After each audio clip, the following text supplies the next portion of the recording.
L'Égypte tente de convaincre sur la sécurité pour éviter un nouveau choc touristique.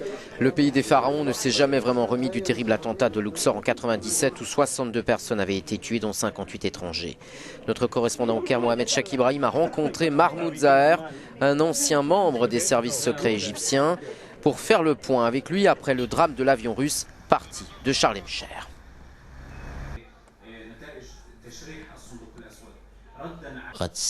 Nous avons prouvé aux délégations internationales de Russie, de Grande-Bretagne, de France, du Canada, de l'Allemagne et d'autres pays qui ont suivi l'enquête depuis le début et qui ont vu toutes les photos et les documents que nous avons à l'aéroport pour les passagers, les bagages, que le plan concernant la sécurité externe était au niveau, que les normes de sécurité interne concernant le décollage et ne relevant pas de la compagnie étaient également au niveau et qu'il n'y avait pas de problème de sécurité spécifique à l'aéroport de Sharm el-Sheikh.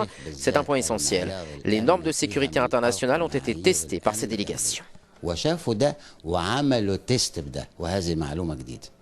Toutefois, l'Égypte a renforcé sa présence militaire dans le désert du Sinaï, zone complexe où de nombreuses attaques djihadistes ont été enregistrées ces derniers mois contre ces militaires notamment. Il y a un conflit international entre les États-Unis d'Amérique et la Russie. Il faut aussi prendre en considération la relation entre l'Égypte et l'Arabie Saoudite ainsi que les relations russo-égyptiennes.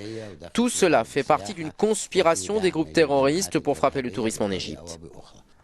Selon l'AFP, 10 millions de touristes ont visité l'Égypte l'an dernier. Ils étaient 15 millions il y a seulement 5 ans pour un secteur décisif qui représente 12% de la richesse nationale.